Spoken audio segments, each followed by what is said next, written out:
and gentlemen, we want to talk about several things. Today, we have the first Zoom meeting about the program that is named Inside Africa Kia. On a organisé cette conférence Zoom meeting. Donc, on va parler de l'instabilité à la fédération, les risques des voyages dans la Méditerranée, les voyages dans le désert des jeunes qui cherchent de meilleures conditions d'insertion sociale. On va donner quelques secrets de la réussite pour les jeunes athlètes. Et puis, on va aussi toucher un petit peu l'autonomie de l'UEFA et l'influence de la CAF. Le silence qui est autour du racisme dans le football en Europe au Maghreb. Et est-ce que la solution, c'est de boycotter souvent ou alors il y a des meilleurs mécanismes? Mais aussi, on sait que le racisme, ce n'est pas seulement le racisme noir. On a aussi le racisme asiatique. On a aussi le racisme allemand parce qu'on a la communauté turque souvent dans le football qui est dans le foot en Allemagne. Et on sait aussi qu'en MLS et dans certains pays européens, les joueurs asiatiques rencontrent pas mal de problèmes. Mais on fait toujours focus sur le racisme noir qui est un gros problème. Et il n'y a pas beaucoup d'athlètes noirs qui s'insurgent contre ça.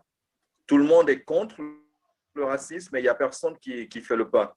Maintenant, il faut savoir, est-ce que si l'Afrique du Nord ne se sent pas concernée comme une nation africaine, est-ce que les pays de l'Afrique du Nord doivent commencer à participer et rejoindre l'UEFA pour participer aux Coupes d'Europe et aux compétitions européennes plutôt qu'aux compétitions africaines? Ça, il faut le savoir. Donc, on aura besoin de vos avis là-dessus. Et est-ce que le racisme en lui-même se conforte du fait que les championnats locaux en Afrique subsaharienne, les salaires sont minables, ils sont mal organisés, ou alors c'est juste un complexe d'infériorité? Et il y a une affaire qui nous touche particulièrement. Je vais demander une minute de silence à tout le monde. La mort du joueur camerounais Albert Bossé, qui est décédé, je crois, à l'âge de 24-25 ans en Algérie, il y a 7 ans aujourd'hui, sur coup et blessure à la fin d'un match. L'enquête n'a toujours pas donné suite à de nouvelles informations. Donc, je vais demander une minute de silence au repos de son âme. Un bref d'introduction, j'ai 57 ans, 35 en tant que coach et 18 en tant que joueur. Alors, j'ai commencé très tôt et par rapport à la thématique, je crois que c'est très intéressant parce que j'ai véhiculé un peu dans toutes les choses que c'était dit. Surtout en Afrique du Nord, où j'ai travaillé en Tunisie une année, à l'Algérie 4 ans et au Maroc 3 ans. Après, j'étais aussi en Arabie Saoudite, c'est autre façon de faire. J'étais aussi à la République du Congo, à Brazzaville, et c'est aussi autre chose. Et maintenant, je suis au centre d'Europe, et quand on parle de racisme, ça se voit qu'elle existe, même ici au Luxembourg. C'est pas plutôt le racisme entre les couleurs, mais c'est un racisme culturel ici au Luxembourg. Ils sont habitués que les gens qui viennent ici doivent être soumis à eux. Et ils sont loin un peu. Ils sont habitués à que viennent les Portugais qui sont les maçons, que viennent les gars de l'Espagne qui sont ne sais pas quoi, que viennent les autres pays qui font ne sais pas quoi.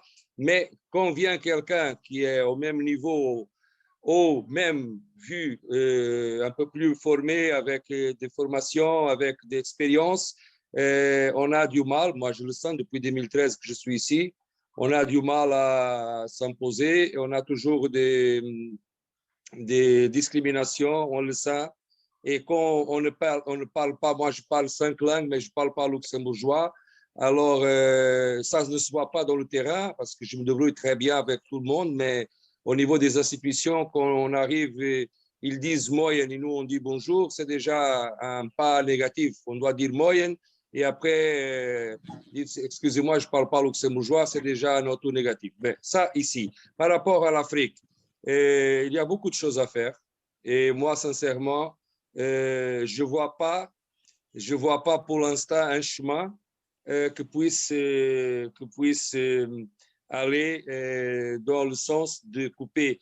Je crois qu'à ce moment-là, il aura toujours des soucis au niveau de le thème qu'on discute. Je me rappelle vraiment de la situation qui s'est passée quand le joueur a été agressé à la sortie du terrain pour le vestiaire avec un caillou et après le décès.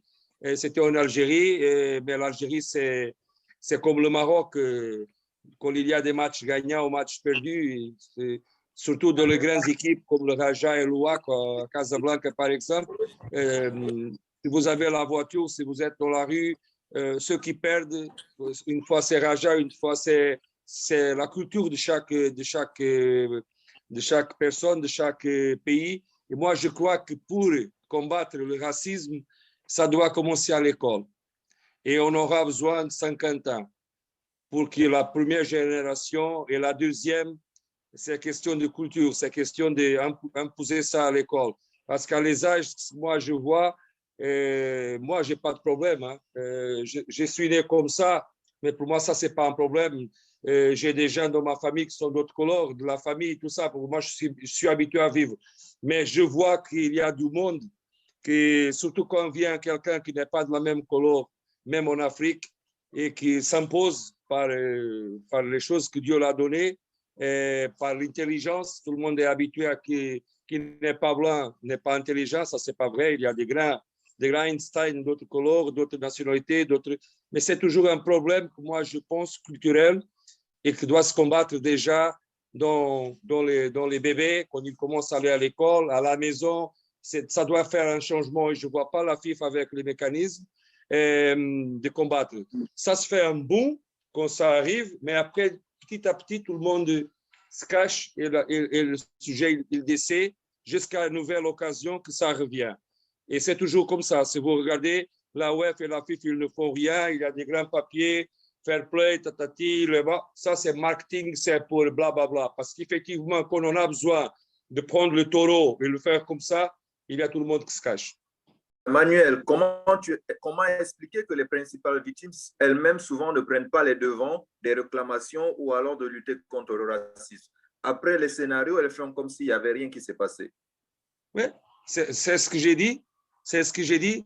Parce qu'il y a certaines personnes qui sont dans certaines positions de pouvoir qui n'ont pas passé, puisque moi j'ai dit à l'école, la formatation dans la vie de prendre. Moi, je donne souvent les exemples quand je suis avec des gens et on discute. Des fois, ça arrive des thèmes comme ça. Moi, j'ai dit, vous prenez un blanc, vous prenez un qui n'est pas blanc, vous le mettez dans la même famille où il y a tous les moyens et peut-être celui qui n'est pas blanc, il va réussir plus facile que l'autre qui est blanc. Ça, c'est question culturelle. Bonjour à tous encore une fois de plus. Je crois que je pense aussi comme Mr. Manuel, dans un certain sens où, je prends un exemple. Quand nous sommes petits, on nous prend des exemples sur des Européens. L'histoire africaine n'est pas donnée aux Africains. Et eux-mêmes également se dénigrent au point où celui qui est en face de vous prend tel que vous êtes. Et ça fait que même dans nos écoles, pour nous mettre nous-mêmes d'abord en valeur en tant qu'Africains, si je peux parler d'abord de racisme africain, il faut que cela commence d'abord à avoir des identités africaines. À savoir que dans le football, l'icône mondiale, ce n'est pas, je peux prendre peut-être Zidane pour toi, mais c'est Drogba, c'est Eto'o, c'est Abedi Pelé. Prendre ces exemples. Qu'au niveau mathématique, qu'on enseigne également aux enfants, que vous avez des icônes proches de vous. Vous pouvez également dire qu'un jour, je serai comme Abedi Pelé. Un jour, dans la science, je serai comme tel Africain. Je serai comme tel. Là, ça te donne une certaine valeur et tu grandis avec ces valeurs et non avec un complexe assez d'infériorité par rapport à une autre personne. Maintenant, quand nous arrivons souvent dans un autre lieu, nous nous rabaissons déjà d'abord nous-mêmes, c'est-à-dire nous vaudons des choses qui sont très basses, alors que celui qui est en face de nous nous sent capable de certaines choses. Et alors, ça peut amener également celui qui est en face, quelle que soit la couleur, à nous prendre aussi bas. Mais maintenant, dans le cas général, le racisme est fait, comme M. Manuel disait, de culture. La culture même façonne un peu le racisme. Tu arrives en Turquie, il faut que tu parles le turc, il faut que tu commences à agir comme un turc. Sinon, bon, si tu n'aimes ni Fenerbahçe ni Galatasaray, tu es mis de côté. Tu n'es pas vraiment considéré que tu sois blanc ou noir. Bon, la seule différence, si on peut dire, avec le blanc, c'est que quand il arrive, il est un peu confondu. On ne voit pas vite qu'il n'est pas de l'endroit jusqu'à ce qu'il ouvre sa bouche. Mais nous, on nous voit directement, on nous voit vite. Mais sinon, c'est un problème qui est très profond et pour le résoudre d'un seul coup, toutes les choses qu'on entend souvent, comme M. Manuel disait, je suis parfaitement d'accord avec lui, sont des choses un peu pour nous distraire, pour faire comme si on était vraiment concerné par ça. Ça fait un boom et puis ça baisse. Et puis après, ça disparaît. Ça fait du marketing. Ça fait beaucoup d'autres choses. Mais c'est vrai qu'on ne peut pas négliger également ça parce que si on se tait, ça va empirer. On ne peut que le ralentir et le maintenir à un certain niveau. Mais dire que tuer le racisme, il faut commencer au niveau de l'école primaire, au niveau de la base, au niveau de l'âge bébé pour inculquer ça. Mais pendant ce temps, les solutions qui sont là, comme par exemple sortir d'un match quand ça ne va pas, ce sont les solutions pour que le prochain match qui va suivre le mois qui suit, la personne qui devait subir ces choses ne la subisse pas. Mais 2 mois après, un autre va encore subir. Mais ce sont seulement des solutions qui peuvent aider, mais qui sont momentanées et passagères. Voilà, provisoire. Mais on peut encore davantage durcir cela afin que le provisoire soit un peu plus prolongé. C'est-à-dire, si ça mettait un mois, et puis si c'est que la réaction qui devait se faire, comme le monsieur qui est mort aux États-Unis, ça fait 1 mois, un boom là. Si on peut continuer dans ça de telle sorte que de temps en temps, si ça faisait 1 mois, que ça se prolonge à 1 mois et demi, ce sont toujours des moments passagers, mais ce sont des actions qui permettront qu'on ait un peu de repos par rapport au racisme blanc, noir, rouge, jaune. Mais ça va toujours marquer un petit repli, mais ça va reprendre après. Donc, comme il disait, vraiment, moi, je pense que même également, pour le finir, il faut vraiment une 50aine d'années. Mais entre-temps, comme le frère a dit tout à l'heure, Borba et tous les autres, ils doivent s'y mettre. Si, par exemple, Eto'o se mêle dans le racisme, si Dembamba se mêle dans le racisme ce mois, Eto'o le mois qui suit, il faut que ça s'enchaîne. Ce que je peux penser déjà, c'est d'avoir des hommes qui aiment le football, qui aiment le football. Pas qui aiment ce que le football rapporte, mais qui aiment le football. Parce que s'ils aiment ce que le football rapporte, le football lui-même sera le deuxième amour, si on peut dire ça. Le football doit être le premier amour dans les cœurs de ceux qui veulent diriger le football. Et s'ils ont ça comme premier amour, alors le reste pourra suivre. Ils ne regarderont pas leur intérêt, mais ils regarderont l'intérêt des enfants, comment les produire, comment les mettre à l'aise et non se mettre à l'aise. Donc, je crois que c'est l'une des causes. C'est ceux qui sont là aiment plutôt ce que le football produit, mais n'aiment pas le football en général. Ouais. Mon nom est Seydou Ndao Belep. Je suis jeune espoir malien, international espoir malien. Oui, et j'ai joué en Turquie. Et pendant 4 ans, j'ai fait 4 ans en Turquie. J'ai joué au Qatar, j'ai joué aux Émirats Arabes Unis aussi. L'an passé, j'étais aux Émirats Arabes Unis. Et j'ai eu des difficultés partout où je suis passé. J'ai eu des difficultés, je peux dire, que ce soit en Turquie, bon, pas au Qatar, parce que je n'ai pas trop duré là-bas, mais aux Émirats Arabes Unis, j'ai eu beaucoup de difficultés. Juste la saison passée, j'ai été là-bas. C'est un manager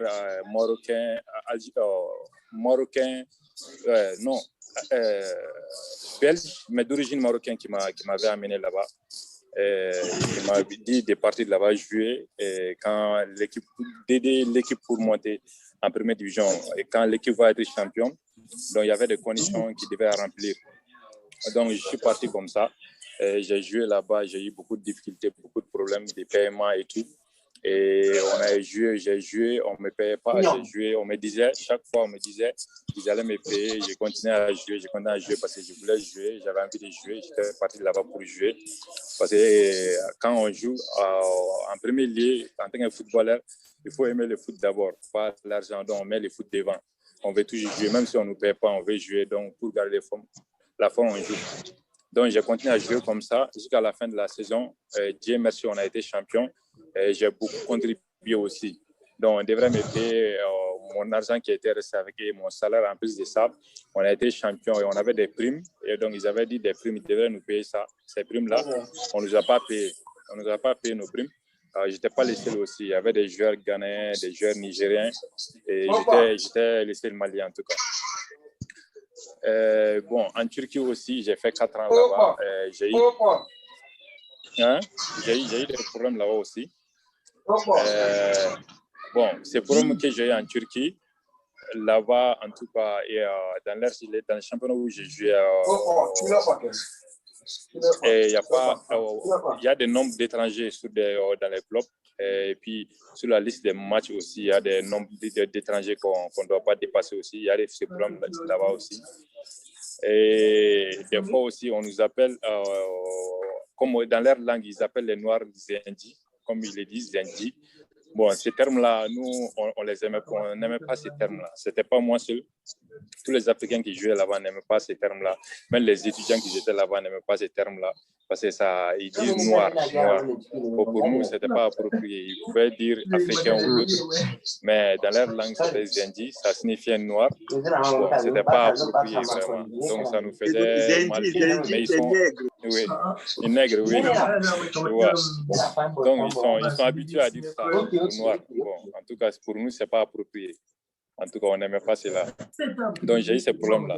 Bon, en tant que solution, c'est que je peux dire à mon idée, et comme Mario Balotelli l'a dit, je ne sais pas si vous avez vu, il a dit que le fait de quitter le terrain chaque fois qu'on reçoit des siffles ou des cris de singes, de quitter le terrain, ce n'est pas la solution. Pour moi aussi, je pense que ce n'est pas la meilleure solution aussi. Moi, j'ai eu beaucoup de cris, on m'a dit beaucoup de tas de trucs, mais j'ai continué à jouer. Je n'ai jamais quitté un terrain de football parce qu'on me disait des trucs racistes ou on me disait des cris racistes. Je n'ai jamais quitté un terrain pour ça. Chaque fois qu'on me dit cela, je continue à jouer. Donc, comme il a dit, il a dit, la meilleure façon, parce qu'on quitte ici chez nous en Afrique pour aller jouer à l'extérieur, parce qu'on voit que les conditions de là-bas sont plus meilleures qu'ici. I want to ask you a question. Do you think that it's because you are an African that they behave like this, or is because our federation or African Confederation of Football is not doing anything? You think that it's just a racist, or the club is not professional at all, or just because you are African? Do you think that if African football was better organized, things will be better, and in another country, people will respect you more? Yes, of course. If our condition, or if we have a great stadium, or our federation make everything for players to be in a good condition, of course, we want to be like this. They want us like this, and we will not leave our country to go to play there in abroad. So we play in our country. If our salary or our condition here, or the team we play here in our country have a better condition than there, we want to go there to play. Of course. Okay. Je suis ravi de me retrouver avec beaucoup de personnes pour parler du football, qui est, ma foi, je crois, quelque chose que nous aimons beaucoup. Et tout à l'heure, M. Boum disait tout à l'heure que ce qui devrait motiver tous les dirigeants du football, ça devrait être l'amour. Donc, vous savez, de mon avis personnel, je vais prendre le cas de mon pays. Moi, je suis Gabonais. Je suis actuellement à Libreville. Et vous savez, je vais parler un peu de la plus haute hiérarchie du sport au Gabon, c'est le ministre des Sports. Alors, le ministre des Sports, c'est celui-là qui donne les besoins du public sportif et des dirigeants sportifs auprès du gouvernement, parce que c'est là-bas où tout se décante. Le problème aujourd'hui du racisme, par exemple, dans le sport que nous connaissons dans le Maghreb, ou bien comme le frère parlait dans la péninsule arabique et en Turquie, moi, je pense que lorsque tu es en face, on laisse le sport à côté. Lorsque tu es en face de toi un être humain comme toi, qui ne te demande rien, à la base, il y a déjà un respect mutuel qui va s'installer.